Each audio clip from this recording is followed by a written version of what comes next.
Chapter 10। अब आगे। शाम का वक्त था। सड़क के दोनों ओर हरे भरे खेत पीछे की ओर भागते चले जा रहे थे। काली कार की खिड़कियों से आती ठंडी हवा में एक अजीब सी ताजगी घुली हुई थी।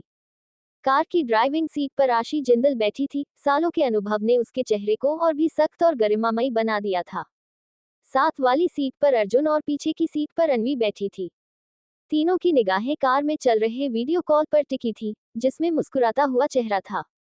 अवी, अर्जुन का बेटा। पापा, आप कब आओगे? अवी ने मासूमियत से पूछा। अर्जुन ने हल्के से मुस्कुराते हुए कहा, बहुत जल्दी बेटा। इस बार जब मिलूंगा तो हम दोनों खूब क्रिकेट खेलेंगे। आशी और अनवी भी स्क्रीन की ओर झुककर अवी को प्यार से देख रहे थे। अनवी ने चिढ़ाते हुए कहा, अरे मेरे छोटे भाई, जब मैं आऊंगी तो पहले मेरे साथ प्रैक्टिस करेगा, समझा? पापा के साथ बाद में। अवी खिलखिलाकर हंस पड़ा। कुछ देर की और बातें करने के बाद कॉल कट हुआ। कार के भीतर अचानक एक चुप्पी उतर आई। आशी ने साइड मिरर से झलकते हुए अनवी को देखा। फिर सहज आवाज में बोली, अनवी, तुम्हारी शादी के बारे में तुम्हारा क्या ख्याल है? अगर कोई पसंद हो तो तुम मुझसे बेझिझक कह सकती हो। अनवी की नजरें कार की खिड़की से बाहर चली गईं। सूरज की ढलती रोशनी उसकी आंखों में अजीब सी चमक भर रही थी। उसने धीमे स्वर में कहा, मॉम, मैंने कभी इस बारे में सोचा ही नहीं। आशी ने स्टीयरिंग थामे थामे फिर पूछा, ठीक है, पर इतना तो बताओ, तुम्हें कैसा लड़का चाहिए? अनवी ने कुछ देर सोचा। उसकी आंखों में सपनों की झलक उभर आई। वो धीरे से बोली, मुझे ऐसा लड़का चाहिए जो मेरे सपनों के बीच कभी रोड न बने, बल्कि मेरे साथ दौड़े और मुझे मेरी मंजिल तक पहुंचने का हौसला दे। आशी के होठों पर हल्की सी मुस्कान आ गई। उसने अपनी बेटी की तरफ देखा, सपनों से भरी आंखें, आत्मविश्वास और मासूमियत, बिल्कुल उसकी तरह। कार हवेली के बाहर आकर रुकी। सामने वही पुरानी मगर शाही 3 मंजिला हवेली खड़ी थी, जिसके सामने फैला बड़ा बागीचा और बीचों बीच फव्वारा मानो उनका स्वागत कर रहा हो। तीनों ने साथ में कदम बढ़ाए और हवेली के अंदर प्रवेश किया। हवेली का दरवाजा पार करते ही आशी ठिठक गई। सामने का नजारा देखकर उसके कदम थम गए। बड़े हॉल में लंबी सी मेज पर विराज वशिष्ठ, रणधीर चौधरी, राज जी और संदीप जी गंभीर मुद्रा में बैठे थे। उनके पीछे नीति और सिमरन जी खड़ी थी, सर पर पल्लू लिए। चारों की उपस्थिति से माहौल असामान्य रूप से औपचारिक और भारी लग रहा था। आशी ने सहजता बनाए रखते हुए अपने सिर पर साड़ी का पल्लू खींचा और आगे बढ़ी। उसकी नजर जैसे ही विराज पर पड़ी, उसकी आंखों में आश्चर्य की चमक आ गई। वो सीधी विराज के सामने खड़ी होकर बोली, मिस्टर वशिष्ठ, आप यहाँ? विराज ने आशी को देखा और सम्मान में तुरंत खड़े हो गए। उनकी आवाज में गंभीरता थी। जी, मैं यहाँ रिश्ता लेकर आया था, आपकी बेटी अनवी के लिए। हॉल में मौजूद हर नजर अचानक अनवी पर टिक गई। अनवी, जो अभी अभी अपने माता पिता के साथ अंदर आई थी, कुछ पल को सकपका गई। आशी का चेहरा शांत था, लेकिन उसकी आवाज दृढ़ और साफ। मैंने आपको पहले भी कहा था, मिस्टर वशिष्ठ, शादी मेरी बच्ची की है। उससे पूछे बिना मैं कोई निर्णय नहीं लूंगी, और अभी उसका शादी का कोई इरादा नहीं है। उसकी बातों से कमरे का वातावरण और तनावपूर्ण हो गया। इतने में पीछे से तीखी आवाज गूंजी, 27 की हो गई है अनवी। मेरा बस चलता तो 21 की उम्र में ही इसके हाथ पीले करवा देती। सबकी नजरें आवाज की दिशा में गईं। रत्ना देवी अंदर आती दिखी। उनकी आंखों में पुराना ताना और कड़वाहट झलक रही थी। वो आगे बढ़ते हुए बोली, वैसे भी इसके लिए रिश्ते कहाँ आते हैं, और जो आते हैं वहां तुम खड़ी होकर अपना वही पुराना राग लापने लगती हो। कब तक इसे घर बैठाकर रखोगी, आशी? बेटियां तो पराया धन होती हैं। उनकी बात मानो तीर बनकर हवा में गूंज गई। आशी की मुट्ठियां कस गईं।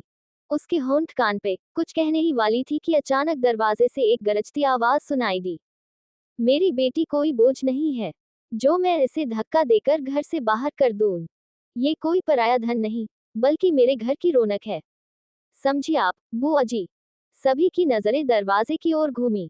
वहां करण खड़ा था, आंखों में आग और चेहरे पर ठहराव। वो सीधे आगे बढ़े, अनवी के पास पहुंचे और उसके कंधे पर हाथ रखकर उसे अपने करीब कर लिया। उसकी आंखों में अडिग विश्वास और गर्व साफ झलक रहा था। अनवी, जो अब तक चुप थी, पिता की बाहों में एक अजीब सी सुरक्षा और अपनापन महसूस कर रही थी। कमरे का सन्नाटा इतना गहरा था कि सबके दिल की धड़कनें तक सुनाई दे रही थी। हवेली के ड्राइंग रूम में अचानक छा गई खामोशी को विराज वशिष्ठ ने अपने सधे हुए अंदाज से तोड़ा। करण ने धीरे से अपनी हथेलियां जोड़ ली। उसकी आवाज में वही सहज आदर और दृढ़ता थी जो हर किसी को ठहरने पर मजबूर कर देती। आप यहाँ रिश्ता लेकर आए, इसके लिए धन्यवाद, करण ने गहरी सांस लेकर कहा। उसकी नजरें साफ थीं, निर्णय की तरह अडिग। लेकिन जो आशी ने कहा वही होगा। मेरी बेटी की इच्छा सबसे ऊपर है। उसकी खुशी में ही हमारी खुशी है। हम उसके फैसले का सम्मान करेंगे। विराज कुछ पल तक मौन खड़े रहे। उनकी आंखों में एक सच्चाई थी जो अक्सर बड़े घराने के लोगों की नजरों में खो जाती है। उन्होंने भी आदर से हाथ जोड़ते हुए सिर झुका दिया। जरूर। उनकी आवाज स्थिर थी, पर उसमें कहीं न कहीं अपनापन घुला हुआ था। वो धीरे से अन्वी के पास आए। अन्वी अब तक खामोश थी, उसकी बड़ी बड़ी आंखें सबकी बातें चुपचाप सोख रही थीं। विराज ने हाथ बढ़ाकर उसके सिर पर रखा। मैं तुमसे झूठ नहीं कहना चाहता, उन्होंने स्नेह भरे स्वर में कहा। मेरा शुभ और मेरा पूरा परिवार तुम्हारे सपनों पर कभी बोझ नहीं बनेंगे। बस मेरी चाहत यही है कि तुम जैसी समझदार और संस्कारी लड़की मेरे बेटे की जिंदगी में आए। जब मैं तुमसे पहली बार मिला था, तभी तुम्हें पसंद कर लिया था। उनकी बातों में कोई बनावट नहीं थी, बस एक पिता की ईमानदार चाहत थी अपने बेटे के लिए। कुछ क्षण अन्वी के मन में हलचल मचाते रहे। उसे समझ नहीं आ रहा था कि इस वक्त जवाब दे या चुप रह जाए। उसके होठों ने बस हल्की सी मुस्कान ओढ़ ली, पर उसकी आंखें अब भी सवालों से भरी थीं। विराज ने जैसे उसकी उलझन समझ ली। तुम चाहो तो एक बार मेरे बेटे से मिल सकती हो। उसके बाद जो भी तुम्हारा निर्णय होगा, वही अंतिम होगा। कोई जबरदस्ती नहीं है, अन्वी। ये कहकर उन्होंने सबको आदरपूर्वक नमस्कार किया और जाने के लिए कदम बढ़ा दिए। उनके पीछे की खामोशी और भारी हो गई। विराज वशिष्ठ के जाने के बाद ड्राइंग रूम में एक भारी चुप्पी छा गई थी। हर कोई अपने अपने ख्यालों में उलझा था कि तभी रत्ना देवी की तीखी आवाज उस सन्नाटे को चीर गई। वो सीधे अपने पिता रणधीर चौधरी की ओर देखती हुई बोली, देख रहे हैं बाबूजी, अब तो आपसे भी मशवरा करना जरूरी नहीं समझा जाता। इतना अच्छा रिश्ता आया था और इसे ठुकरा दिया गया। भला कौन अपने खानदान की बहू ऐसी लड़की को बनाएगा जो निकर पहनकर मैदान में दौड़ती भागती फिरती है। और वो लोग तो इसे शादी के बाद भी रोकने की बात नहीं कर रहे। उसकी ये उछल कूद तब भी जारी रहेगी। रत्ना की नजरें अब सीधी अन्वी पर टिक गईं। कम से कम एक बार तो मिल ही लो उनके बेटे से, शायद तुम्हें समझ आ जाए। हमारे जमाने में तो पहले रिश्ता होता था, फिर शादी, और शादी की रात ही दूल्हे का चेहरा देखने को मिलता था। उनकी बात सुनकर अर्जुन चुप न रह सका। वो सीधा आगे बढ़ा और दृढ़ स्वर में बोला, जमाना बदल चुका है बुआ जी। अब लड़कियों को अपने फैसले लेने का हक है। ये कोई खिलौना नहीं कि जब चाहा शादी कर दी, जब चाहा हाथ पीले कर दिए। रत्ना तमतमा उठी, लेकिन अन्वी बिना कुछ बोले वहीं से उठी और धीरे धीरे सीढ़ियां चढ़कर अपने कमरे की ओर चली गई। उसके चेहरे पर ना कोई विरोध था, न कोई हामी, बस एक गहरी चुप्पी। उसके जाते ही रणधीर चौधरी ने गहरी सांस भरते हुए सबकी ओर देखा। उनकी आवाज थकी हुई मगर गंभीर थी। करण, आशी, अन्वी तुम्हारी बेटी है। हम मानते हैं कि हमारी सोच पुरानी है, लेकिन फिर भी हमने कभी भी किसी बच्चे को आगे बढ़ने से नहीं रोका। सबको उनकी मंजिल मिली है, पर अन्वी हमारी बड़ी पड़पोती है। उसकी उम्र अब शादी की है। वो कुछ पल रुके, फिर धीमे स्वर में बोले, तुम दोनों उसे समझाओ, ये सही समय है कि वो कम से कम इस बारे में सोचे। चाहे तो मिल सकती है, बात कर सकती है, फैसला उसका ही होगा, लेकिन किसी से मिले तो सही। करण और आशी ने एक दूसरे की ओर देखा। दोनों के चेहरे पर जिम्मेदारी और चिंता की झलक साफ थी। आशी ने धीरे से सिर झुकाकर कहा, जी दादाजी, हम कोशिश करेंगे, लेकिन आखिरी फैसला अन्वी का ही होगा। इसके बाद माहौल धीरे धीरे शांत पड़ गया। एक एक कर सब लोग अपने अपने कमरों में चले गए। हवेली के इस बड़े लिविंग रूम में अब बस खाली कुर्सियां और बुझी हुई बहस की गूंज बाकी रह गई थी। चैप्टर 11। अब आगे। अन्वी का कमरा बड़ी खामोशी से भरा हुआ था। सॉफ्ट लाइट में हल्के गुलाबी पर्दे लहरा रहे थे और दीवारों पर सजे मेडल्स और ट्रॉफियां मानो उसकी मेहनत की कहानी सुना रहे थे। लेकिन इन चमकते मेडल्स के बीच उसकी आंखों में उलझन थी। वो बिस्तर पर पेट के बल लेटी, तकिए में चेहरा दबाए जाने किन्हीं ख्यालों में गुम थी। तभी कमरे का दरवाजा धीरे से खुला। आशी अंदर आए और चुपचाप उसके पास बैठकर उसके सिर पर प्यार से हाथ फेरने लगी। अन्वी ने अपनी मां को देखा और बिना कुछ कहे उनकी गोद में सिर रख दिया। उसकी आवाज धीमी मगर बोझिल थी। मॉम, आप क्या सोचती हैं मेरी शादी को लेकर? आशी ने उसके बालों में उंगलियां फेरी, मुस्कुराए और शांत स्वर में बोली, जो मेरी बेटी सोचती है, वही मैं सोचती हूँ। तुम हमारे लिए कोई बोझ नहीं हो, अन्वी। देखो वहाँ। उसने दीवार की ओर इशारा किया जहां मेडल्स, सर्टिफिकेट और ट्रॉफियों की कतार लगी थी। ये सब तुम्हारी मेहनत और कामयाबी है, मेरी बेटी की पहचान। जब तक तुम सही हो, किसी के सामने झुकना मत। तभी कमरे में करण दाखिल हुए। आशी ने उनकी ओर देखा और हल्की मुस्कान के साथ खिसक गई। करण अन्वी के पास आकर बैठ गए। उन्होंने उसकी ठुड्डी थामकर चेहरा ऊपर उठाया और कहा, बेटा, सवाल बड़ा आसान है। बस इतना तय करना है कि क्या तुम अभी शादी करना चाहती हो या नहीं, और अगर हाँ तो तुम्हें कैसा पार्टनर चाहिए। अन्वी कुछ देर सोचती रही। उसकी आंखों में चमक आए और होठों पर एक हल्की मुस्कान उभरी। वो धीमे स्वर में बोली, आशी जिंदल के हस्बैंड जैसा। इतना कहकर वो अपने पापा के गले लग गई। करण और आशी दोनों हंस पड़े। उनकी हंसी कमरे की चुप्पी तोड़ गई। तभी दरवाजा चरमराया और अनवर अंदर घुस आया। वाह वाह, मॉम डैड, ये तो गलत है। आप इस गोद ली हुई बेटी को मुझसे ज्यादा प्यार क्यों करते हो? करण ने तुरंत जवाब दिया, क्योंकि ये तुझसे पहले हमारी जिंदगी में आई थी। अन्वी ने मजाक में अनवर की ओर मुंह चिढ़ाया। भले ही मैं अडॉप्टेड हूँ, लेकिन मुझसे ही ज्यादा प्यार करते हैं मॉम डैड, समझे? इतना कहते ही उसने एक तकिया उठाकर अनवर की ओर फेंका। अनवर ने उसे झट से कैच किया और शरारती मुस्कान के साथ बोला, इससे कुछ नहीं होगा, आज दो दो हाथ करते हैं। अन्वी हंसते हुए बोली, आज मूड नहीं है। अनवर ने चुनौती दी, क्यों? डर है कि हार जाओगी? फिर अचानक बात बदलते हुए बोला, वैसे मॉम, इसकी शादी जल्दी करवा दो, कम से कम इसकी चिकचिक से तो छुटकारा मिलेगा। अन्वी ने गुस्से से उसे घूरा और दोनों कमरे में एक दूसरे के पीछे भागने लगे। हंसी ठिठोली का शोर बढ़ता ही जा रहा था कि तभी आशी ने ऊंची आवाज में कहा, बस करो तुम दोनों। दोनों बच्चों ने तुरंत रुककर सीधा खड़े हो गए। आशी ने गंभीर स्वर में अनवर को देखा, तू अपने कमरे में जा, मुझे अन्वी से बात करनी है। अनवर ने जाते जाते भी शरारत नहीं छोड़ी। दरवाजे तक जाकर बोला, मॉम, जल्दी से इसकी शादी करवा दो, तब ये कमरा मेरा होगा। और फिर फटाफट भाग गया। कमरे में अब सिर्फ आशी और अन्वी थी। आशी ने अन्वी को पास बैठाया, उसका चेहरा थामा और बेहद नरमी से बोली, अन्वी, ये शादी की सही उम्र है, लेकिन हम तुम्हें कभी फोर्स नहीं करेंगे। तुम्हारे बड़े दादाजी बस इतना चाहते हैं कि तुम एक बार उस लड़के से मिल लो। अगर पसंद न आए तो बात वहीं खत्म, कोई तुम्हें मजबूर नहीं करेगा। ये कहकर उन्होंने अन्वी का माथा चूमा और कमरे से निकल गईं। अब करण उसके पास बैठे थे। उन्होंने उसकी पीठ सहलाए और कहा, बेटा, मिल लो एक बार, हो सकता है वही तुम्हारी पसंद का हो, लेकिन जरूरी नहीं कि किस्मत हमेशा हमारी सोच के हिसाब से ही चले। तुम्हारी मॉम और मैं भी किस्मत से ही मिले थे। आज देखो, हम दोनों कितने खुश हैं। करण की आंखें नर्म पड़ गईं। तुझे भी कोई मिलेगा जो तेरे लिए हर किसी से लड़ जाए, हमेशा तेरे साथ खड़ा रहे। बस इतना ही काफी है। अन्वी ने पापा की आंखों में झांककर उनकी बातों को महसूस किया। उसकी आंखों में अब पहले जैसी उलझन नहीं, बल्कि एक हल्की चमक थी, जैसे वो सोचने को तैयार हो चुकी हो। रात का सन्नाटा पूरे इलाके पर छाया था। पुराने गोदाम के आसपास सन्नाटे को तोड़ती सिर्फ कुत्तों की भौंकने की आवाजें थीं। गोदाम की दीवारें जगह जगह से टूटी हुई, जंग खाए गेट पर जंगली घास उगी थी।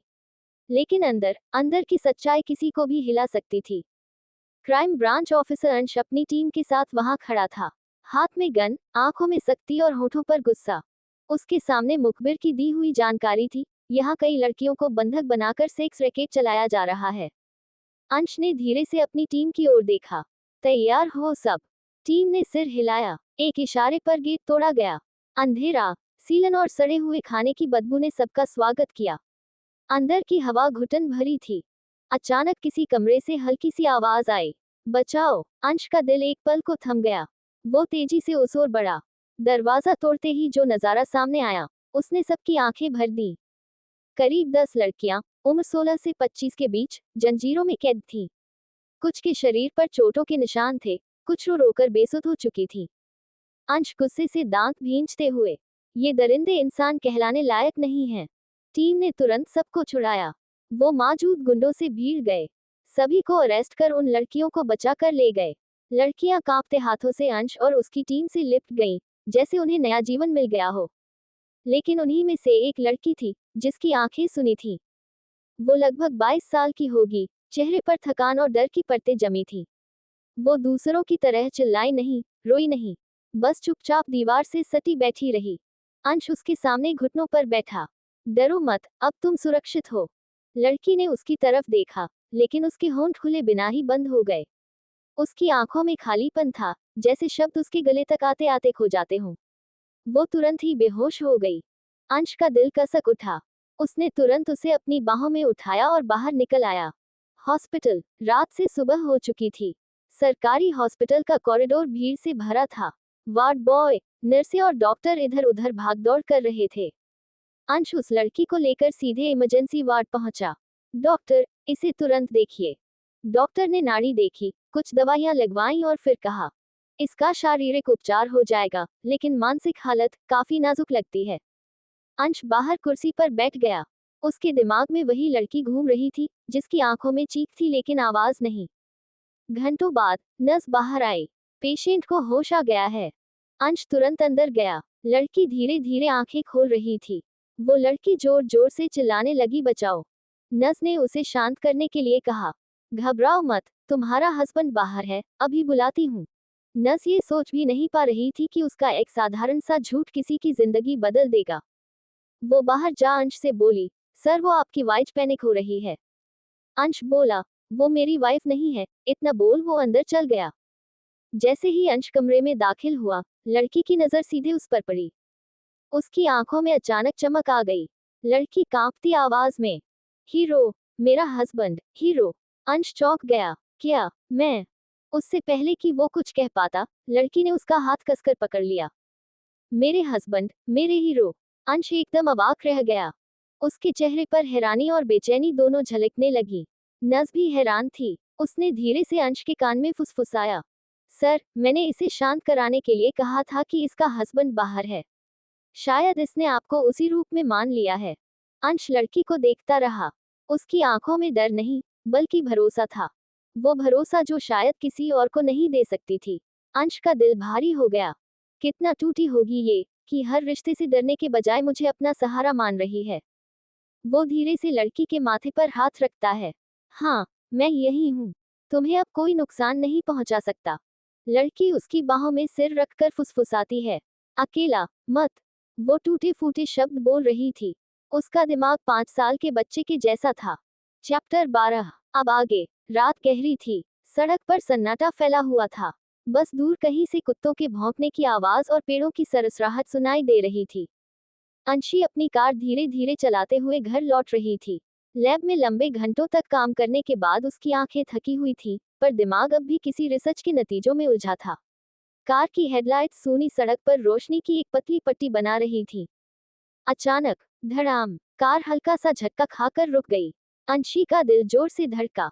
उसने घबराकर तुरंत ब्रेक दबा दिए। हाथ स्टीयरिंग पर कसकर जकड़े हुए थे। हे भगवान, वह बुदबुदाए और झटके से दरवाजा खोल बाहर निकल आई। हेडलाइट की तेज रोशनी में उसने देखा, कार के ठीक सामने सड़क किनारे पेड़ के तने से टिके हुए जमीन पर एक लड़का पड़ा था। उसके चेहरे पर दर्द की लकीरें थीं और कंधे से खून रिस रहा था। अंशी के पैर मानो खुद ब खुद उसके पास चले गए। उसने झुककर उसकी नब्ज टटोली। धीमी थी, सांसें बहुत हल्की। ओह नो, अंशी घबरा गई। उसने जल्दी से लड़के को संभाला और पूरी ताकत लगाकर उसे कार की बैक सीट पर लिटा दिया। उसके हाथ कांप रहे थे, पर आंखों में दृढ़ता थी।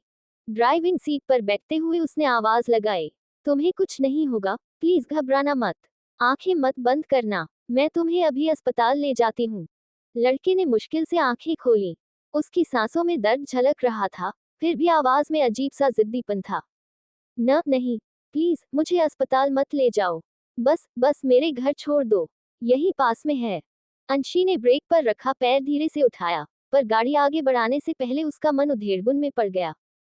क्या, अस्पताल जाना जरूरी है? तुम्हारे कंधे का जख्म गहरा है, बहुत खून निकल चुका है।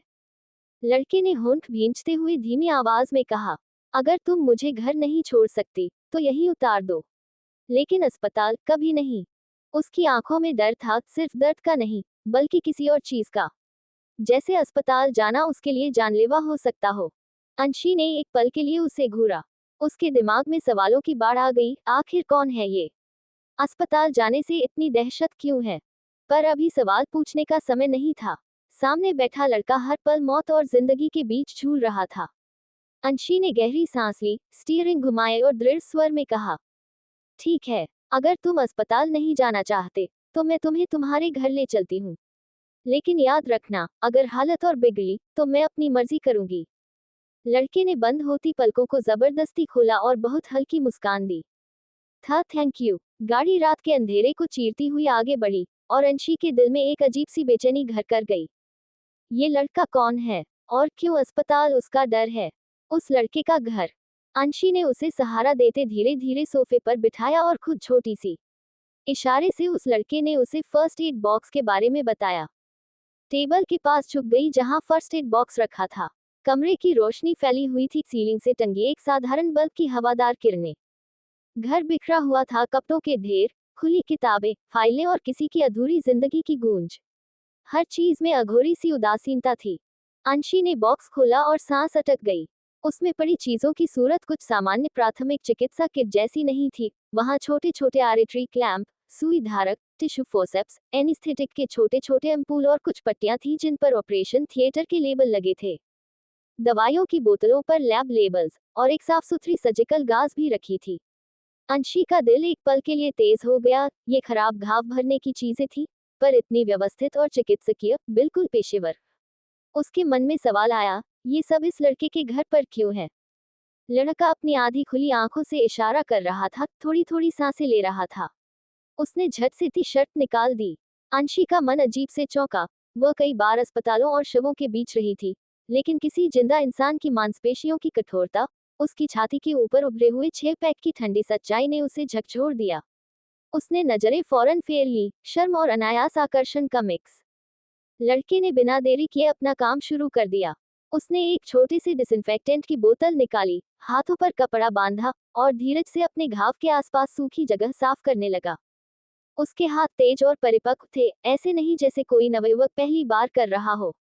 टाके लगाने का काम उसने खुद ही किया, बारीकी से, चुटकी भर कौशल के साथ।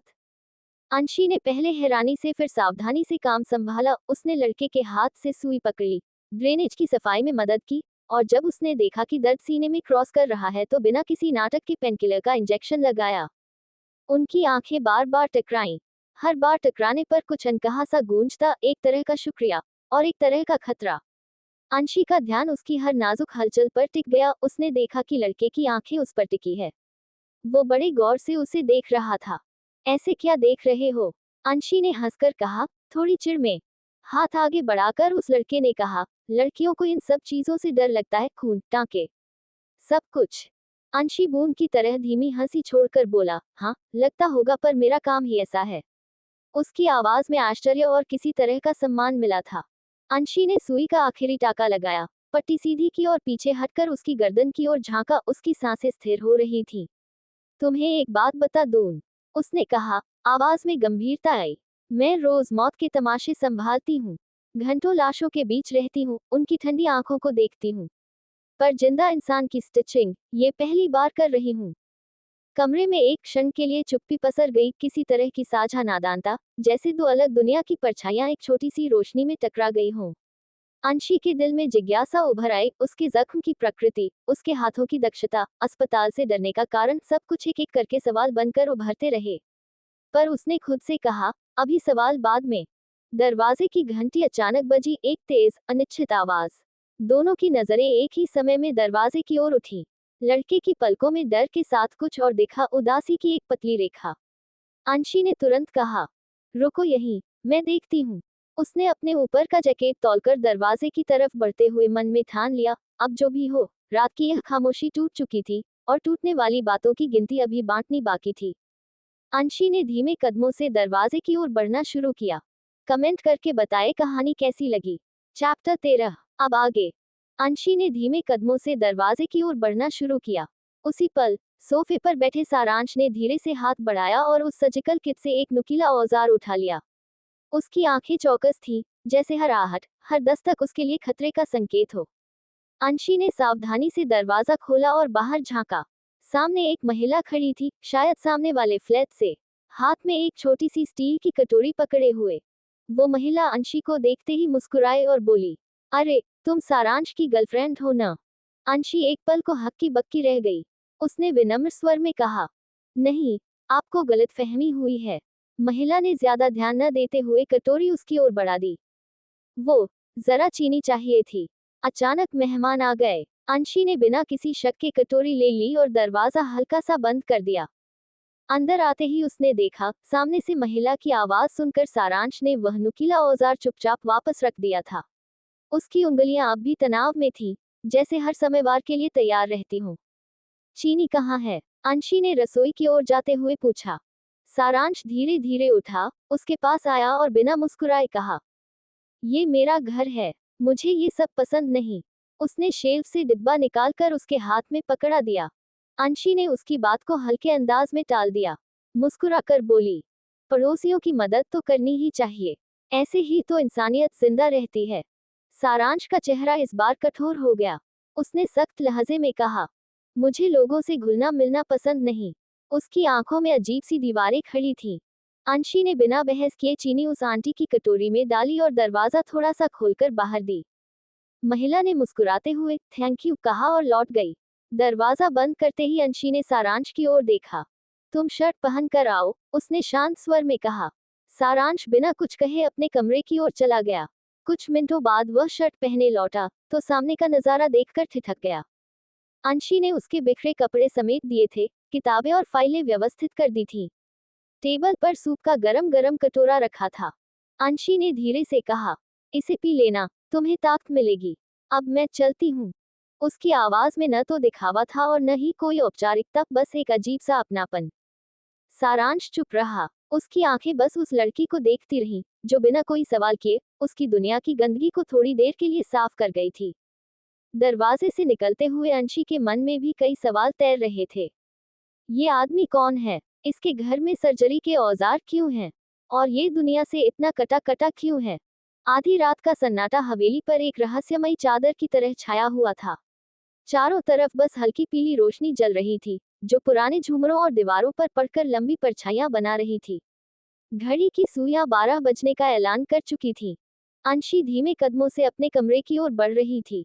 उसके चेहरे पर थकान साफ झलक रही थी, पर दिल में अब भी उस रात की घटनाएं गूंज रही थी। तभी पीछे से किसी का कड़वा स्वर गूंजा, आ गई महारानी, आधी आधी रात को तो ये घर आती है। अंशी ठिठक गई और पलट कर देखा। सामने बुआजी रत्ना देवी खड़ी थी। उनकी आंखों में तिरस्कार और होठों पर व्यंग्य था। अंशी ने शांत स्वर में जवाब दिया, अब क्या करूं बुआ दादी जी, काम ही ऐसा है। आवाज सुनकर निशी अपने कमरे से बाहर आ गई। क्या हुआ बुआ जी? उसने पूछा। रत्ना देवी झट से बोली, क्या हुआ मुझसे क्यों पूछ रही है? अपनी बेटी से पूछ, आधी रात को घर आती है। कभी कभी तो आती ही नहीं। इतना सुनते ही गलियारे की लाइटें एक एक कर जल उठी। घर के बाकी लोग भी बाहर आ गए। पीछे से आदि बोला, बुआ जी, वो अपना काम करके आए हैं, क्लब से नहीं आ रही वो। रत्ना देवी ने ताना कसते हुए कहा, कभी तो रोक लगाओ अपनी बेटियों पर, नहीं तो कल को किसी दूल्हे को घर पर खड़ा कर देंगी, तब भी यही कहोगे कि काम कर रही थी। तभी निशी की नजर अंशी के कपड़ों पर गई, जहां खून के धब्बे साफ नजर आ रहे थे। उसका चेहरा घबराहट से सफेद पड़ गया। वह तुरंत अंशी के पास आकर ऊपर से नीचे तक उसे देखने लगी। ये सब क्या? तुझे कहीं चोट लगी? निशी की बेचैनी देख अंशी ने धीमे से कहा, नहीं मॉम, मैं बिल्कुल ठीक हूँ। बस मेरी कार के सामने कोई आ गया था, ये उसी का खून है। इसी वजह से देर हो गई। इतना सुनकर नीति भी उसके पास दौड़ी चली आई। हाय हाय, अंशी, तुझे चोट तो नहीं लगी ना? उसने उसके गाल सहलाते हुए पूछा। सिमरन जी भी चिंतित हो उठी। बता, अस्पताल चलते हैं अभी। अंशी ने तुरंत मना कर दिया। बड़ी माँ, मैं सच कह रही हूँ, मैं बिल्कुल ठीक हूँ। रत्ना देवी फिर भी अपनी आदत से बाज न आई। उन्होंने चारों तरफ देखते हुए ताना मारा। देखो देखो, डांटने की बजाय सब इसे प्यार लुटा रहे हैं। तभी आशी आगे बढ़ी और गंभीर स्वर में बोली, अंशी, अपने कमरे में जाओ और ये कपड़े बदलो, अभी। उसने नजर से ही निशी को इशारा किया कि अंशी को कमरे तक ले जाए। करण ने भी बात संभालते हुए कहा, माँ, चाचू, चाचा जी, चाची जी, आप सब भी जाकर आराम कीजिए। अंशी ठीक है। एक एक कर सब अपने कमरों में लौटने लगे, लेकिन अर्जुन ने जाते जाते रत्ना देवी पर तंज कस ही दिया। छोटा रणधीर चौधरी, आपको अलग से न्योता देना होगा, आधी रात को भी चैन नहीं है आपको। रत्ना देवी ने उसे घूरा और बिना जवाब दिए अपने कमरे में चली गई। गलियारे की लाइटें फिर मंद होने लगी, लेकिन हवेली में अब भी रात का बोझिल माहौल तैर रहा था। अंशी चुपचाप कमरे की ओर बढ़ गई। अंशी का कमरा। कमरे की हल्की पीली रोशनी में सब कुछ शांत और घरेलू लग रहा था। बेड पर फेंके हुए कपड़े, छोटी सी मेज पर रखी किताबें और खिड़की के बाहर दूर से आती हुई नींद भरी सड़कों की रोशनी। अंशी बदली हुई पोशाक में बिस्तर के किनारे बैठ गई। थकान उसकी आंखों के चारों ओर हल्की सी परछाई दे रही थी। आदि धीरे से कमरे में आए और उसकी तरफ झुके, चिंता में पूछा, वो लड़का ज्यादा तो नहीं घायल हुआ जो तुम्हारी कार से टकराया था? अंशी ने बेझिझक सर हिलाया। आवाज में थोड़ी नर्मसी और आत्मविश्वास दोनों मिले हुए थे। नहीं डैड, वो पहले से ही जख्मी था। अचानक मेरी कार के सामने आ गया। मैंने उसे घर छोड़ा, वो कुछ अजीब सा था। वो सुबह तक सब ठीक हो जाएगा। निशी प्यार से उसके पास आकर बिस्तर पर बैठ गई और बेझिझक उसके बाल सहलाने लगी। चल, कुछ गर्मा गर्म लेकर आती हूँ, खा लेना।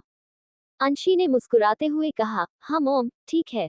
निशी उठकर किचन की ओर चली गई। ठीक उसी वक्त आशी कमरे में आए। उसकी आंखों में थोड़ी सी जिज्ञासा और ममता दोनों थी। कोई इश्यू तो नहीं हुआ ना उस एक्सीडेंट को लेकर? अंशी ने हंसकर सिर हिलाया। नहीं बड़ी मॉम, वह लड़का थोड़ा अजीब था ना, हॉस्पिटल नहीं जाना चाहता था। मैंने उसे घर छोड़ दिया। सोचती हूँ सुबह तक ठीक हो जाएगा। थोड़ी शान और छेड़खानी वाले लहजे में उसने कहा, वैसे भी मैं डीसीपी की बेटी हूँ, भला मुझसे पंगा कौन लेगा? कहते हुए वह मृदुता से आगे बढ़ी और आधी अधूरी हंसी के साथ आदि को गले लगा लिया। आदि ने उसको धीरे से थपथपाया। घर में एक बीते हुए अरमान और सुरक्षित बचपन का एहसास लौट आया। अंशी की मुस्कान के नीचे परछाइयों का एक छोटा सा झुर्रा भी था। वो जिज्ञासा जो उस लड़के की सर्जिकल किट ने जगाई थी, और वह सवाल जो उसके मन में बार बार गूंज रहा था, कौन था वह? क्यों उसके पास ऑपरेशन के औजार थे? पर रात का वक्त था, और अभी वह सवालों को सुबह के उजाले के हवाले करना बेहतर लगा। किचन से निशी लौटी, हाथ में सूप का कटोरा, मुख पर माँ वाली चिंता। उसने कटोरा अंशी को हाथ में पकड़ाते हुए कहा, पहले खा लो, फिर सारी बातें। और सच बताना, तुम सच में ठीक हो ना? अंशी ने एक हल्की मुस्कान दी और बोल उठी, हाँ माँ, मैं ठीक हूँ। बस थोड़ा थकान है। सभी अपने अपने रूम में चले गए। अंशी सारांश के अजीब व्यवहार के बारे में सोच सो गई। चैप्टर 14। अब आगे। वशिष्ठ मेंशन। अगली सुबह डाइनिंग टेबल पर गर्मा गर्म नाश्ता सजा था। टोस्ट, ताज़ा जूस और अखबार की सरसराहट। विराज चुपचाप कॉफी की चुस्की ले रहे थे। वही वेद उनके सामने बैठा बटर लगाते हुए टोस्ट खा रहा था। विराज ने अखबार एक ओर रखकर गंभीर स्वर में कहा, वेद, अपने उस भाई से कह देना आज शाम को अनवी से मिलाएगा। इतना कहकर उन्होंने जेब से एक फोल्ड किया हुआ कागज निकाला और वेद के हाथ में पकड़ा दिया। ये एड्रेस है, समय पर पहुंचना चाहिए। वेद ने जी डैड कहते हुए सिर हिलाया और नाश्ता खत्म करके सीधे शुभ के कमरे की ओर बढ़ा।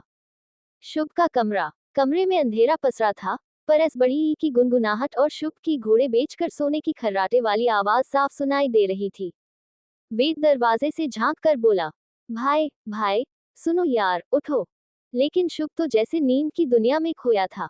वेद ने गहरी सांस खींची, आंखें घुमाई और आखिरकार ब्लैंकेट पकड़कर पूरा का पूरा झटके से खींच लिया। धड़ाम। शुभ बिस्तर से फिसलकर सीधे फर्श पर। आउच। शुभ कराहते हुए बोला, यार, दुश्मनी है क्या? मुझे भाई मिला था या वार्डन? वो पलट कर भी फर्श पर फिर से करवट लेकर सोने ही वाला था कि वेद का धैर्य जवाब दे गया।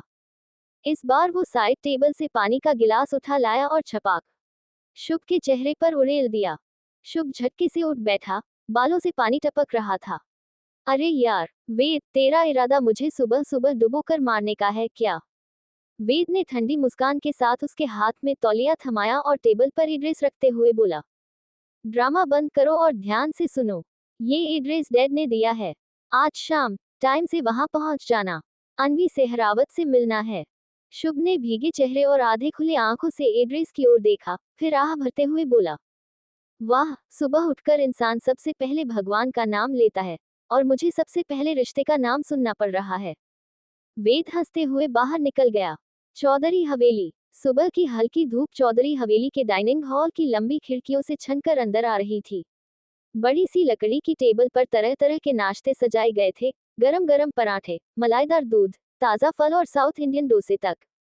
परिवार के सभी सदस्य अपने अपने स्थान पर बैठे थे। आशी और निशी ने सबको परोसने के बाद आखिरकार खुद भी पास आकर बैठ लिया। दोनों बहनों की आंखों में संतोष झलक रहा था। घर के बुजुर्ग और बच्चे एक साथ बैठे हों तो घर अपने आप जन्नत जैसा लगने लगता है। रणधीर चौधरी ने गला खनखारते हुए अनवी की तरफ देखा। अनवी, उनकी आवाज में वही पुराना अपनापन और आदेश मिला हुआ था। मैं विराज से बात कर चुका हूँ। आज एकेडमी से लौटते वक्त तुम उनके बेटे से उस सामने वाली कॉफी शॉप पर मिल लेना। चम्मच हाथ में पकड़े अंशी तुरंत चौंक उठी। बड़े दादू, इतनी जल्दी भी क्या है? राजजी हंसते हुए बोले, बेटा, बस मिलने की तो बात है। कौन कह रहा है कि अभी शादी कर रहे हैं? अन्वी के चेहरे पर हल्की सी दुविधा झलक पड़ी। उसने अनजाने में आशी और करण की ओर देखा। दोनों ने बिना शब्दों के बस पलकें झपकाकर उसे आश्वस्त कर दिया, डरने की कोई बात नहीं, बस एक मुलाकात भर है। फिर भी अन्वी धीमी आवाज में बोली, दादू। उसकी झिझक देखकर संदीप जी ने सहजता से कहा, बेटा, तुम्हें बस मिलना है और अपनी राय हमें बतानी है। ये थोड़ी ना है कि तुम्हारी मर्जी के बिना हम शादी तय कर देंगे। इतना गंभीर माहौल बना ही था कि तभी अनव अपनी चंचलता में सबका मूड हल्का कर गया। वह मुस्कुराता हुआ बोला, वैसे छोटे दादू, आप क्यों रुक रहे हो? अभी कर दो शादी, मुझे तो कोई बुराई नहीं दिखती। बल्कि मैं तो कहता हूँ, अनवीदी के साथ साथ अंशीदी की भी कर दो। फिर तो मैं अकेले ही इस हवेली में सबके दिलों पर राज करूंगा और सबका सारा प्यार मुझे ही मिलेगा। सभी हंस पड़े, यहाँ तक कि गंभीर बैठे रणधीर चौधरी के होठों पर भी मुस्कान तैर गई। कॉफी शॉप का दरवाजा खुला और शुभ थोड़े अस्त व्यस्त अंदाज में अंदर आया। उसकी चाल में ही मैं न चाहते हुए भी आया हूँ वाला बोझिलपन था। चेहरे पर हल्की सी मुस्कान थी, लेकिन आंखों में झुंझलाहट और थकान साफ झलक रही थी। कोने की टेबल पर अनवी पहले से बैठी थी। काले ट्रैक सूट, जूते और बगल में रखा उसका स्पोर्ट्स बैग मानो वो किसी मैच से सीधी यहाँ आ गई हो। उसकी नजरें घड़ी पर गड़ी थीं। शुभ को देखते ही उसके चेहरे पर एक सख्त भाव आ गया। शुभ ने कुर्सी खींचकर बैठते हुए कहा, हाय, मैं आ गया। अनवी बिना जवाब दिए अचानक उठ खड़ी हुई। शुभ घबरा गया। अरे, तुम कहाँ जा रही हो? मैं तो अभी आया हूँ।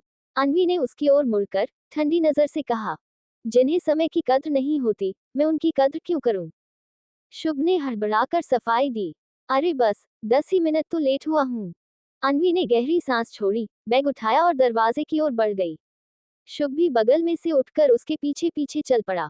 बड़ी अजीब हो यार तुम, मुझसे मिलने आए हो और बिना मिले ही जा रही हो। अनवी रुककर पलटी, उसकी आंखें सिकुड़ी, होंठ दब गए। जो 10 मिनट लेट आता है, उसके साथ मैं जिंदगी तो क्या, 10 मिनट बिताने के बारे में भी नहीं सोच सकती। तुम्हारे पास भले फ्री टाइम होगा, लेकिन दूसरों का टाइम उतना ही कीमती होता है। कहकर वो बाहर निकल गई। शुभ बाहर आकर उसके पीछे पीछे सड़क तक पहुंचा। उसके मन में पिता की बातें गूंज रही थी। ये रिश्ता तुम्हारे लिए सही है, संभल जाओ, वरना सब हाथ से निकल जाएगा। शुभ बड़बड़ाया, नहीं, ऐसे हार नहीं मान सकता, बात करनी ही होगी। अनवी अपनी कार के पास जाकर रुक चुकी थी। वहां पहले से खड़े एक शख्स से वो कुछ कह रही थी। शुभ पास पहुंचा तो समझ आया कि वो उसका पिता करण सेहरावत है। शुभ ने धीमे स्वर में कहा, देखो, किसी को लेट आने पर जज नहीं करते। अनवी तुरंत पलटकर बोली, अच्छा, तो फिर कहो, क्या कहना चाहते हो? शुभ ने झिझकते हुए करण की ओर देखा, फिर धीमे से बोला, थोड़ा साइड में चलो ना। अनवी ने भौहें उठाई, ये मेरे डैड हैं, जो कहना है इनके सामने कहो। शुभ ने करण की तरफ हाथ जोड़कर कहा, हेलो सर, आप सच में इसके डैड लगते हैं। मतलब, आप तो काफी यंग लगते हैं। अनवी ने झल्लाकर बीच में टोक दिया, जो कहना है कहो, डैड की तारीफ बाद में करना। शुभ ने सिर झुकाकर धीमे से कहा, ठीक है, अगली बार टाइम से आ जाऊंगा, प्रॉमिस। अनवी का चेहरा और सख्त हो गया। उसने तिरस्कार भरे स्वर में कहा, तुमसे दोबारा मिलना कौन चाहता है? शुभ के होंठ खुलकर बंद हो गए। उसके पास कहने को कुछ नहीं बचा, बस आंखों में एक अजीब सी खींच और बेबसी थी। उसने पलटकर कार से दूर कदम बढ़ाए और जाते जाते मन में सोचा, ये लड़की तो बिल्कुल पागल है, पर डैड के लिए मुझे फिर भी इसे मनाना पड़ेगा। चैप्टर 15। अब आगे। शाम की धूप अभी भी हल्की हल्की थी, लेकिन शहर के फ्लैट्स की गैलरी में सुनहरी किरणें चमक रही थी। अंशी अपनी लैब से लौटते हुए दवाइयों का छोटा सा पैकेट हाथ में लिए सारांश के फ्लैट पहुंची। कल रात की तस्वीरें उसके दिमाग में बार बार घूम रही थी, वो जख्मी कंधा, सर्जिकल किट और उसका रूखा बर्ताव। उसने बेल दबाए, 1, 2, 3 बार, लेकिन अंदर से कोई प्रतिक्रिया नहीं। अंशी ने सोचा, शायद अभी सो रहा होगा, या फिर बाहर चला गया है। वह पैकेट वही दरवाजे के पास रख देने के लिए झुकी ही थी कि सामने से वही पड़ोसन आंटी आ गईं, जिनसे पिछली रात चीनी का किस्सा हुआ था। अरे बेटा, तुम, अच्छा हुआ मिल गई। ये लो तुम्हारी चीनी की कटोरी, आंटी मुस्कुराते हुए बोली। अंशी हल्की सी मुस्कुराई। Thank you aunty. असल में मैं इनके लिए कुछ मेडिसिन लाई थी, लेकिन लगता है घर पर नहीं है। आप चाहे तो ये पैकेट भी इन्हें अपनी चुनी के साथ दे देना। दे दीजिए। आंटी पैकेट लेने ही वाली थी कि तभी सामने लिफ्ट का दरवाजा क्लिक की आवाज के साथ खुला। सारांश बाहर निकला, चेहरे पर थकान और आंखों में वही अनजानी सख्ती। आंटी ने तुरंत हंसते हुए छेड़ दिया, लो तुम्हारा बॉयफ्रेंड आ गया। अंशी छिप गई, लेकिन कुछ बोलने से पहले ही सारांश की नजर उस पर पड़ी। उसकी आवाज कठोर थी, तुम यहाँ क्यों आए हो? अंशी ने एक गहरी सांस लेते हुए कहा, तुम्हारे लिए कुछ मेडिसिन लाई थी। अभी पूरी तरह ठीक नहीं हुए हो, तुम्हें कम से कम 1-2 दिन तो घर पर रेस्ट करना चाहिए। सारांश ने बिना कोई और जवाब दिए पैकेट हाथ से लिया और सीधे अपने फ्लैट का दरवाजा खोल भीतर जाने लगा। आंटी ने कटोरी आगे बढ़ाते हुए कहा, अरे ये चीनी तो ले लो। सारांश ने एक पल उसकी तरफ देखा और सपाट स्वर में कहा, आप ही रख लीजिए। इतना बोलकर दरवाजा बंद कर लिया। दरवाजे की ठक आवाज गैलरी में गूंज गई। आंटी ने हैरानी से अंशी की तरफ देखा, क्या हुआ बेटा? तुम दोनों की लड़ाई हुई है क्या? अंशी ने हल्का सा हंसते हुए सिर हिलाया, नहीं आंटी, प्लीज आप गलत समझ रही हैं। हमारा कोई रिलेशन नहीं है। आंटी अभी भी मुस्कुरा रही थी, लेकिन उनकी आंखों में सवाल थे। अंशी हल्के कदमों से लिफ्ट की ओर बढ़ गई। पीछे रह गई आंटी की जिज्ञासु नजरें, और बंद दरवाजे के पीछे छिपा सारांश का रहस्यमय चेहरा। अन्वी का कमरा। कमरे में इधर उधर चक्कर लगाती अन्वी की चाल में बेचैनी और गुस्सा साफ झलक रहा था। हर कदम मानो उसकी झुंझलाहट बयान कर रहा हो। सोफे पर बैठे आशी और करण दोनों चुपचाप अपनी बेटी को देख रहे थे। आशी ने आखिरकार मुस्कुराते हुए पूछा, क्या हुआ बच्चा, आज तो तुम उससे मिलने गई थी ना? करण ने सिर हिलाया, कहाँ मिली, उसके आते ही तो तुम्हारी बेटी कॉफी शॉप से बाहर आ गई। अन्वी वही चलते चलते रुक गई। उसके चेहरे पर अब भी वही अकड़ थी। डैड, वो 10 मिनट लेट आया था। लेट था वो, उसे समय की कद्र नहीं, और वो मुझसे दोबारा मिलना चाहता है। आशी ने धीरे से कहा, लेकिन बेटा, तुमने रीजन पूछा, क्यों लेट था? क्या पता कोई जेन्युइन वजह हो। अन्वी ने पलकें झुका ली। उसकी आवाज धीमी पड़ गई। नहीं, लेट आने का कारण तो मैंने पूछा ही नहीं। करण ने गंभीरता से कहा, तो ठीक है, अगली बार मिलकर पूछ लेना। डैड, अन्वी ने होंठ फुलाकर बेचारी सी शक्ल बनाई, मुझे नहीं मिलना किसी से अब। आशी ने हाथ बढ़ाकर इशारा किया, इधर आओ। अन्वी आकर अपनी माँ की गोद में सिर रखकर बैठ गई। उसके माथे पर माँ का हाथ पड़ते ही उसकी कठोरता जैसे थोड़ी ढीली पड़ गई। आशी ने समझाते हुए कहा, देखो बच्चा, बस एक बार मेरे कहने पर मिल लो। अगर अगली बार भी लेट आए तो भी थोड़ा एडजस्ट करना। उससे बात करके देखो, तभी तो पता चलेगा उसका नेचर कैसा है। शायद लेट आने का कोई मजबूर कारण हो। अन्वी ने आंखें बंद करते हुए धीरे से कहा, मॉम, आप ही मिल लो ना उससे। आशी हंस दी और बोली, शादी तो तुम्हें करनी है, तुम्हें बस ऐसे ही किसी को जज नहीं करना चाहिए। अगली बार अच्छे से बात करना, उसके बाद तुम्हारा जो भी फैसला होगा, मुझे मंजूर होगा। अन्वी ने गहरी सांस ली। उसे पता था कि माँ की बात टालना आसान नहीं है, लेकिन उसके चेहरे पर अब भी जिद और उलझन की लकीरें थीं। दूसरी ओर, हॉस्पिटल की खिड़की से आती हल्की धूप कमरे के अंदर फैल रही थी। वार्ड की सफेद दीवारें अब भी सीलन और दवाइयों की गंध से भरी थीं। लेकिन उस कमरे का एक कोना जैसे किसी दूसरी दुनिया का हिस्सा हो गया था, जहां अंश एक साधारण पुलिस ऑफिसर नहीं, बल्कि किसी की उम्मीद, किसी का सहारा बन गया था। बिस्तर पर लेटी वह लड़की, जिसे अंश ने पिछली रात नरक जैसे कैदखाने से छुड़ाया था, अब उसे अपनी दुनिया का सबसे सुरक्षित इंसान मान चुकी थी। उसकी आंखें जब भी खुलती, तो सबसे पहले अंश को ढूंढती, और जब अंश सामने होता, तो उन आंखों में एक अजीब सा सुकून उतर आता। सुबह का राउंड खत्म कर डॉक्टर ने अंश को कॉरिडोर में बुलाया। ऑफिसर, लड़की की शारीरिक हालत सुधर रही है। लेकिन डॉक्टर रुके। चश्मे के पीछे से उनकी नजरें गंभीर हो गईं। लेकिन उसकी मानसिक स्थिति नाजुक है। उसे अब भी यकीन है कि आप उसके पति हैं। अंश चौंक गया। डॉक्टर, ये तो गलतफहमी है। अगर मैंने सच नहीं बताया तो? डॉक्टर ने उसकी बात काट दी। नहीं, अभी सच बताना खतरनाक हो सकता है। देखिए, इस समय उसके पास जीने का सहारा सिर्फ यही भ्रम है। अगर आपने उसे तोड़ दिया, तो हो सकता है वो फिर से सदमे में चली जाए। उसकी रिकवरी रुक जाएगी। आप चाहे तो कल इन्हें घर ले जा सकते हैं। अंश के भीतर बेचैनी फैल गई। क्या मैं उसकी मदद कर रहा हूँ या उसे एक झूठ में जीने दे रहा हूँ? अंश कमरे में लौटा। लड़की उठकर बैठने की कोशिश कर रही थी। सावधान, अंश ने आगे बढ़कर उसे सहारा दिया। लड़की ने उसकी ओर देखकर धीमे से मुस्कुराया। आप मत जाना, आप पास, डर भाग। शायद अंश उसके टूटे फूटे शब्द समझ रहा था। अंश के दिल में कुछ टूट सा गया। वो कुछ बोलना चाहता था, लेकिन शब्द जैसे गले में अटक गए। आखिर उसने बस इतना कहा, मैं यही हूँ। लड़की ने उसकी हथेली कसकर पकड़ ली, जैसे अगर छोड़ दी तो फिर कभी न पा सकेगी। आज का दिन कैसे गुजरा यह अंश ही जानता था। ये लड़की उसका हाथ छोड़ ही नहीं रही थी। कभी नस इंजेक्शन लगाने आती तो लड़की अंश का हाथ और भी मजबूती से पकड़ लेती। डर डर सुई डर। कभी दवा कड़वी लगती तो वो रूठ कर कहती, छी छी, नहीं लेना। अंश हैरान था, उसके सख्त पुलिस वाले जीवन में ऐसा मासूम नखरा पहली बार आया था। टीम के साथी जो उससे मिलने आते तो हंसते हुए कहते, सर आपकी बीवी तो हॉस्पिटल में है, अब ड्यूटी मत भूलिए। आपको तो बीवी मिल गई, वो भी बिना ढूंढे। अंश बाहर से मुस्कुरा देता, लेकिन भीतर उसका दिल दो हिस्सों में बंट जाता, सच और झूठ। वो ही जानता था कि आगे ये सब उसके लिए कितना मुश्किल होने वाला है।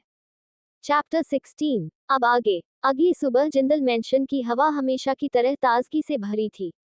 डाइनिंग हॉल में लंबा सा टेबल सजा था। चारों ओर सुबह की धूप कांच की खिड़कियों से छनकर भीतर आ रही थी। परिवार के सभी सदस्य अपने अपने स्थान पर बैठे थे। चम्मचों की खनक और हल्की फुल्की बातचीत ने वातावरण को घरेलू सुकून से भर रखा था। वह अपने नाश्ते की प्लेट से चुपचाप कुछ और उठाती रही। फिर अचानक कुर्सी से उठकर हल्की मुस्कान के साथ बोली, bye mom, bye dad, bye माँ, बाय पापा। इतना कहते ही वह सहज भाव से श्री और आकाश जी के माथे पर झुककर आशीर्वाद लेती है। सबकी निगाहें उसके आत्मविश्वास और अपनापन दोनों को एक साथ पड़ रही थी। फिर पस उठाती है और बाहर चली जाती है। कुछ ही देर बाद उसकी कार शहर की व्यस्त सड़कों से गुजरती हुई नीव जूल्स के बाहर आकर रुकती है। वही ब्रांड, जिसका चेहरा वह खुद थी। कांच के दरवाजों से भीतर जाते ही उसकी चाल में एक अलग सा दृढ़ता उतर आई। उसके अपने कैबिन में पहुंचते ही सामने दीवार पर लगे शेड्यूल बोर्ड पर उसकी नजर दौड़ी। दिन का हर सेकंड किसी तयशुदा लक्ष्य की तरह लिखा था। वह कुर्सी पर बैठी और तुरंत अपने काम में लग गई।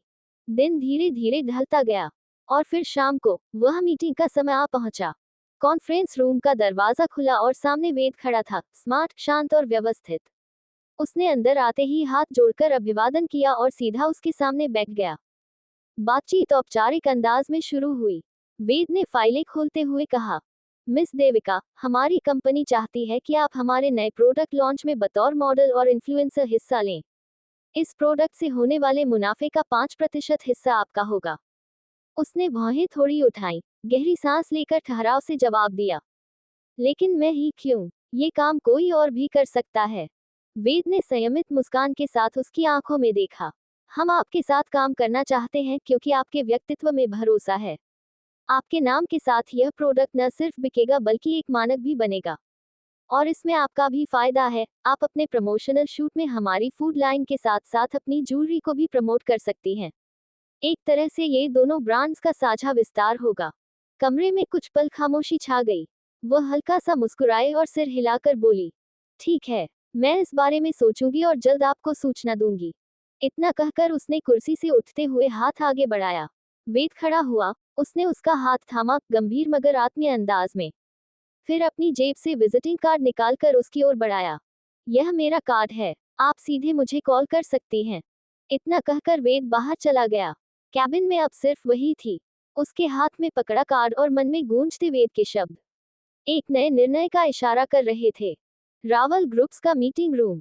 सामने स्क्रीन पर स्लाइड्स बदल रही थी और सिद्धि आत्मविश्वास से खड़ी अपनी प्रेजेंटेशन दे रही थी। उसकी आवाज में प्रोफेशनल टोन था, पर नजरें कभी भी सीधे साज से नहीं टकराईं। प्रेजेंटेशन खत्म होते ही हॉल तालियों से गूंज उठा। सास के सामने बैठा इन्वेस्टर मुस्कुराकर बोला, मिस सिद्धि, हमें प्रोजेक्ट बहुत पसंद आया। जल्द ही इन्वेस्टमेंट डिटेल्स आपको भेज दी जाएंगी। इतना कहकर वह हाथ मिलाकर चला गया। अब पूरे कमरे में सिर्फ दो लोग बचे थे, सास और सिद्धि। कमरे में अजीब सी खामोशी छा गई। सास अपनी जगह से हिला भी नहीं, बस सिद्धि को घूरता रहा। उसकी गहरी आंखों में कुछ ऐसा था कि सिद्धि असहज हो उठी। आखिरकार सास ने खामोशी तोड़ी, तुमने अभी भी मेरे सवाल का जवाब नहीं दिया। सिद्धि ने झुकी नजरों से कहा, सर, आप किसी और से भी ये एक्टिंग करवा सकते हैं। आपकी गर्लफ्रेंड बनने का नाटक मैं ही क्यों करूं? सास धीरे धीरे अपनी कुर्सी से उठा और उसके पास आकर खड़ा हो गया। वह बहुत करीब था। उसकी आवाज धीमी लेकिन दमदार थी। क्योंकि मेरे सबसे ज्यादा क्लास तो तुम्हारे पास है। बताओ, तुम्हारे अलावा कोई लड़की मेरी नजर में आए ही नहीं। सिद्धि ने हल्की हिचक के साथ कहा। लेकिन सर, सास ने तुरंत काट दिया। लेकिन कुछ नहीं। मेरी मॉम अब तुम्हें ही मेरी गर्लफ्रेंड मान चुकी है। अब तुम चाहो या ना चाहो, तुम्हें ही ये रोल निभाना होगा। सिद्धि ने चौंक कर उसकी तरफ देखा। उसकी आंखों में सच और झूठ की मिली जुली परछाई थी। तभी सास जैसे अपनी बात संभालते हुए बोला, मेरा मतलब है, वो एक्टिंग करनी होगी, गर्लफ्रेंड की। बस। इतना कहकर वह बिना कुछ और बोले कमरे से बाहर चला गया। दरवाजा बंद होते ही सिद्धि के चेहरे पर वो मासूम, दबा हुआ भाव गायब हो गया। उसकी जगह एक रहस्यमयी मुस्कान उभर आई। उसकी आंखों में जैसे कोई गुप्त योजना चमक रही थी। दूसरी ओर, हॉस्पिटल से डिस्चार्ज मिलने के बाद अंश ने सारी औपचारिकताएं पूरी की। उस लड़की की मेडिकल रिपोर्ट उसके हाथ में थी और उसके चेहरे पर वही उलझन, क्या वह सही कर रहा है या गलत। कार में बैठते ही उसने ड्राइविंग सीट संभाली। लड़की उसके बगल की सीट पर बैठी थी। वो चुपचाप खिड़की से बाहर झांक रही थी। अंश ने कार स्टार्ट की, तभी उसकी नजर पड़ी, लड़की ने सीट बेल्ट नहीं लगाई। सीट बेल्ट बांध लो, अंश ने कहा। लड़की ने उसकी ओर देखा, फिर अपने बालों की लटों को उंगलियों में घुमाने लगी, जैसे उसने उसकी बात सुनी ही न हो। अंश ने गहरी सांस ली, कार रोकी और झुककर उसके करीब पहुंचा। धीरे से उसकी सीट बेल्ट खींची और क्लिक करके लॉक कर दी। उस पर लड़की की आंखें अंश के चेहरे पर टिकी रहीं। एक मासूम सी मुस्कान उसके होठों पर आई, जैसे उसके लिए ये छोटा सा ख्याल दुनिया की सबसे बड़ी सुरक्षा हो। Public welfare centre. करीब आधे घंटे बाद अंश ने कार एक बड़े गेट के सामने रोकी। ऊपर बोर्ड पर लिखा था, public welfare and rehabilitation centre. Gate पर खड़ा सिक्योरिटी गार्ड उन्हें भीतर आते देख कुछ पल अजीब सी नजरों से घूरने लगा। उसकी आंखों में सवाल थे, ये खूबसूरत लड़की और यह पुलिस ऑफिसर यहाँ क्यों आए हैं? अंश ने तुरंत नोटिस किया, उसकी पेशेवर आदतें जाग गईं। ये नजर मुझे पसंद नहीं आई, लेकिन बिना सवाल किए वह लड़की के साथ अंदर गया और रिसेप्शन के सामने रुका। वहां की महिला इंचार्ज ने अंश से फॉर्म निकाल कर पूछा, इनकी डिटेल्स दीजिए। अंश ने अपनी ये टेबल पर रखते हुए कहा, मैं क्राइम ब्रांच से हूँ। ये लड़की पिछले कुछ महीनों से एक सेक्स रैकेट में कैद थी। मानसिक रूप से बहुत आघात पहुंचा है। इसका अच्छे से इलाज कीजिए। इंचार्ज ने फॉर्म आगे खिसकाया और पूछा, इनका नाम? अंश ने लड़की की तरफ देखा, तुम्हारा नाम क्या है? लड़की अपने बालों से खेलती हुई मासूमियत से बोली, नाम नहीं। अंश ने गहरी सांस ली, सोचो और बताओ, तुम्हारा नाम क्या है? लड़की ने सर खुजाया और धीमे से कहा, नाम नहीं। अंश का दिल कसक उठा। इसे अपना नाम तक याद नहीं, क्या इसे यहाँ छोड़ना सही रहेगा? चैप्टर 17। अब आगे। अंश ने कुर्सी से उठते हुए कहा, मैं पहले यहाँ एक राउंड लगाना चाहता हूँ। जैसे ही वह उठा, लड़की ने उसका हाथ कसकर पकड़ लिया। हीरो साथ। अंश रुक गया। उसकी पकड़ इतनी मासूम थी कि छुड़ाना आसान नहीं था। वो भी उसके साथ साथ चल पड़ी। सेंटर के कॉरिडोर में दर्जनों और लोग थे। कोई अपनी ही दुनिया में खोया हुआ था, कोई किसी खिलौने से बातें कर रहा था, तो कोई दीवार पर चित्र बना रहा था। लड़की, जिसे अंश अब तक नामहीन परछाई समझ रहा था, सभी को देखती रही। उसकी आंखों में एक पल के लिए डर और अगले पल जिज्ञासा झलकने लगी। अंश लौटकर इंचार्ज के सामने बैठा और फॉर्म भरने लगा। कुछ सेकंड तक पेन रुका, फिर उसने फॉर्म में नाम लिखा, सोना। आज से तुम्हारा नाम सोना है। अंश ने उसकी तरफ देखते हुए कहा। लड़की ने उसके शब्द दोहराए, सोना, नाम सोना। उसकी आंखों में एक चमक आई, जैसे उसे पहली बार अपनी पहचान मिली हो। अंश उसे उसके कमरे तक ले गया। आज से ये तुम्हारा कमरा है, तुम यहाँ रहोगी। लेकिन लड़की ने तुरंत उसका हाथ पकड़ लिया। नहीं, हीरो पास, हस्बैंड पास। अंश ने बड़ी मुश्किल से उसका हाथ छुड़ाया। उसका दिल भी जैसे उस पकड़ के साथ ही छूट रहा था। उसने लेडी इंचार्ज की तरफ इशारा करते हुए कहा, तुम यहाँ इनके पास रहोगी, मैं तुमसे मिलने आ जाऊंगा। लेकिन सोना तो अंश को छोड़ने का नाम ही नहीं ले रही थी। वो उसकी बांह से लिपटकर जिद करने लगी। अंश ने उसकी आंखों में देखा, वो आंखें जिनमें डर से ज्यादा अब सिर्फ एक भरोसा था। भरोसा कि ये आदमी उसे कभी अकेला नहीं छोड़ेगा। अंश के कदम भारी हो गए। वो समझ नहीं पा रहा था, क्या वो सच में सिर्फ एक ड्यूटी निभा रहा है, या उसके दिल ने इस लड़की को अपना लिया है। अंश धीरे धीरे वेलफेयर सेंटर के बाहर आया। उसकी आंखों में अब भी वही नजारा घूम रहा था, सोना की मासूम टूटी हुई आंखें जो उसे अपने की तरह देख रही थी। वो चाहकर भी उन आंखों से खुद को छुड़ा नहीं पा रहा था। कार के पास पहुंचते हुए उसने एक बार पलटकर पीछे देखा। वेलफेयर होम की खिड़की के पर्दे के पीछे वही लड़की थी जिस पर दुनिया ने जुल्म किए थे और जो अब उसे अपनी पूरी दुनिया मान बैठी थी। अंश ने गहरी सांस ली। मैं बस ऑफिसर हूँ, भगवान नहीं, उसने खुद से बुदबुदाया। फिर कार का दरवाजा बंद कर एक झटका देते हुए गाड़ी स्टार्ट की। कार वेलफेयर सेंटर से दूर निकलती गई, लेकिन अंश का मन वहीं अटका रह गया था। हर रेड सिग्नल पर उसे वही चेहरा नजर आता, बिखरे बालों के बीच डरी सहमी आंखें और होठों पर फुसफुसाहट, मत जाओ। कुछ देर बाद उसकी गाड़ी शहर के बाहरी इलाके के एक पुराने बंगले के बाहर आकर रुकी। लोहे का गेट अपने आप खुल गया। अंदर उसकी टीम का एक मेंबर पहले से मौजूद था। अंश ने फाइल हाथ में ली और गाड़ी से बाहर निकलने ही वाला था कि फोन बज उठा। हेलो, अंश ने कहा। उधर से अंश से कानों तक पहुंचे शब्दों को सुन अंश की आंखें सिकुड़ गईं। चेहरे पर तनाव की रेखाएं गहराने लगी। कुछ सेकंड तक उसने कुछ नहीं कहा। फिर जैसे किसी अदृश्य ताकत ने उसे खींच लिया हो, वो उसी रफ्तार से कार में बैठा और एक्सीलरेटर दबा दिया। गाड़ी के पहियों ने मिट्टी उड़ाई और कुछ ही पलों में अंश की कार फिर उसी दिशा में जा रही थी जहां से वो लौटने की कसम खा चुका था। वशिष्ठ मेंशन। शाम का समय। लॉन के पार से आती ठंडी हवा में मोगरे की हल्की खुशबू तैर रही थी। शुभ गेट से अंदर आया, कानों में हेडफोन लगाए, किसी फंकी बीट पर सिर हिलाता हुआ। उसके बाल हवा में बिखरे थे और चेहरे पर वही मैं दुनिया से बेपरवाह हूं वाला भाव। लिविंग एरिया में विराज वशिष्ठ पहले से बैठे थे। अखबार सामने खुला था, पर ध्यान उसके शब्दों पर नहीं बल्कि दरवाजे की ओर था। जैसे ही शुभ अंदर आया, विराज ने अखबार टेबल पर रखा और सीधा उसके सामने खड़े हो गए। शुभ ने चौंक कर कदम रोके। अरे डैड, ऐसे अचानक सामने आकर खड़े मत हुआ करो, हार्ट अटैक आ जाएगा कभी। उसने हेडफोन उतारकर गर्दन के पीछे डाला। विराज का चेहरा सख्त था। तू कल अनवी से मिलने गया था और आज घर लौटने की फुर्सत मिली है तुझे। शुभ ने हंसते हुए कहा। क्या यार डैड, अब बच्चे को थोड़ा एंजॉय भी नहीं करने दोगे क्या? दोस्तों के साथ था बस। विराज ने उसकी बात काट दी। आवाज अब ठंडी लेकिन तेज थी। एंजॉय बाद में करना, पहले ये बता, कल तू लेट क्यों पहुंचा? शुभ की मुस्कान गायब हुई। उसने आंखें ऊपर उठाई, जैसे ये सवाल उसे बोर कर रहा हो। ओह गॉड, फिर वही बात। डैड, आपने खुद मेरी कार की चाबी छीन ली थी, याद है ना? अब मैं बस में जाऊंगा तो टाइम तो लगेगा ही। विराज की भौहें सिकुड़ गईं। तो तू टाइम पहले नहीं निकल सकता था? शुभ ने अंगड़ाई लेते हुए कहा। डैड, हर चीज की इतनी प्लानिंग थोड़े की जाती है। मैं कोई रोबोट नहीं हूँ। वो जाते जाते रुककर बोला। और अब प्लीज, मुझे बहुत नींद आ रही है। अगर फिर से किसी डेड लेक्चर का प्लान है तो मॉर्निंग तक टाल दो। कहकर वो सीढ़ियां चढ़ गया। विराज वहीं खड़े रह गए। उनके चेहरे पर गुस्से और चिंता का मिश्रण था। उन्होंने धीरे से खुद से कहा, मुझे नहीं पता ये लड़का कब समझेगा कि जिंदगी सिर्फ एंजॉय करने के लिए नहीं होती, जिम्मेदारी भी कोई चीज होती है। सीढ़ियों के ऊपर जाते हुए शुभ ने पीछे मुड़कर देखा। डैड अब भी वहीं खड़े थे। उसने सिर झटका, मुस्कुराया और बुदबुदाया। जिम्मेदारी, जिम्मेदारी इनका फेवरेट वर्ड है शायद। और कमरे का दरवाजा बंद हो गया। चैप्टर 18। अब आगे। Care centre. शाम का समय। कमरे के अंदर अफरा तफरी मची थी। दीवारों से तकिए और शीशे टकराने की आवाजें गूंज रही थीं। दो नर्सें किसी तरह एक लड़की को रोकने की कोशिश कर रही थी, वही सोना।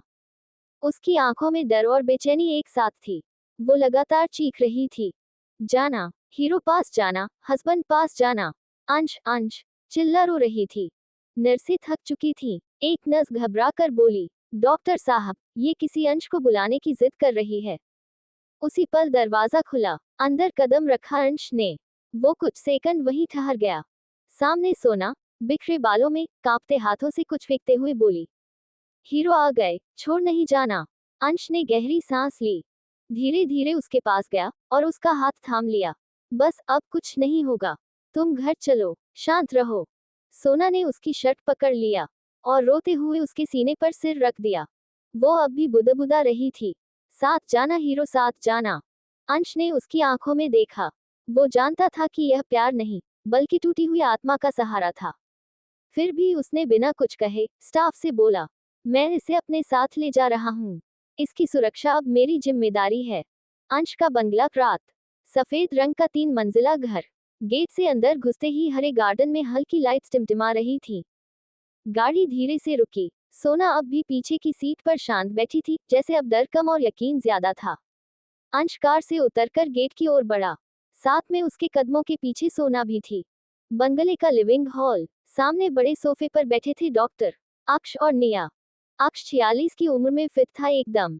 नेहा 44 की उम्र में भी उतनी ही ग्रेसफुल। चेहरे पर आत्मविश्वास और होठों पर वही पुरानी स्टाइल वाली मुस्कान। जैसे ही अंश अंदर आया, नेहा ने अपनी कॉफी कप नीचे रखी और आंखें चौड़ी की। ओए होए, यह क्या नजारा है। तुम्हार बेटा किसी लड़की को भगा कर लाया है क्या? उसने अक्ष से कहा। अंश ने झट से कहा, मॉम। लेकिन तब तक अक्ष ने अखबार से आंखें उठाकर धीरे से कहा, हाँ, बिल्कुल अपनी माँ पर गया है। नेहा की आंखें अब अक्ष पर टिकी। क्या कहा तुमने? अक्ष तुरंत गला खनखारते हुए बोला, मेरा मतलब, अच्छा है, हमें लड़की नहीं ढूंढनी पड़ेगी, जैसे मुझे नहीं ढूंढनी पड़ी थी। अंश ने सिर पकड़ लिया और सोना को धीरे से सोफे पर बैठाया। मॉम, कभी तो बोलने से पहले सोच लिया करो। ये लड़की को कोई मैं भगा कर नहीं लाया, मैंने इसे एक केस से रेस्क्यू किया है। इसकी हालत ठीक नहीं थी, इसलिए इसे यहाँ लाया हूँ। ये कुछ दिन हमारे साथ रहेगी। इतना बोल अंश अपने पेरेंट्स को सोना की मेंटल कंडीशन बता देता है। नेहा झट से बोली, ओए होए, इसका ट्रीटमेंट अपनी निशी माँ से करवाना। मेरी बहन बहुत अच्छी डॉक्टर जरूर ठीक करेगी इसे, तेरे यह पापा डॉक्टर किसी काम के नहीं। अक्ष बोला, मैं डॉक्टर नहीं सर्जन हूँ। अंश बोला, अच्छा ठीक है, आप दोनों अपना ये झगड़ा ठीक बाद में करना, मुझे भूख लगी है। अंश उठने लगा। सोना ने घबराकर अंश का हाथ कसकर पकड़ लिया। मत जाना, अंश झुककर बोला, नहीं जाऊंगा, मैं यही हूँ। नेहा ने अंश की आंखों में झांक कर देखा। कुछ तो था उस नजर में जो उसने पहले कभी नहीं देखा था। वो धीरे से मुस्कुराए, शायद अब हमारे घर में कोई कहानी शुरू होने वाली है। वीकेंड की सुबह चौधरी हवेली में चूल्हे से उठती घी और इलायची की खुशबू हवेली के हर कोने में फैल रही थी। अनवर नीचे उतरते हुए बोला, बड़ी माँ, छोटी माँ, आज तो लग रहा है किसी त्योहार का दिन है। क्या बात है? नीति मुस्कुराए, हाय हाय अनवर, त्योहार से कम नहीं बेटा। आज तेरी बड़ी मॉम आ रही है ना, सालों बाद। तभी दरवाजे की घंटी बजी। बाहर एक जोड़ा खड़ा था, उम्र के ढलते पड़ाव में, लेकिन चेहरों पर अपनापन और पुराने दिनों की झलक साफ थी। कवि और सुहाना। कवि ने दरवाजे पर कदम रखते हुए वही पुराना डायलॉग दोहराया जो वो हर बार बोला करता था। क्या बात है, आज भी हवेली नहीं बदली, वैसे ही है और ना ही लोग बदले। सभी हंस पड़े, लेकिन हंसी के बीच किसी ने नहीं देखा कि सुहाना की आंखें कहीं दूर शून्य में देख रही थी। वो हौले से मुस्कुराई, जैसे किसी अधूरे ख्वाब से लौटी हो। कवि ने उसके कंधे पर हाथ रखा, आओ, सब तुम्हारा इंतजार कर रहे हैं। और वो उसे बच्चे की तरह सहारा देकर अंदर ले गया। डाइनिंग टेबल पर सब बैठे।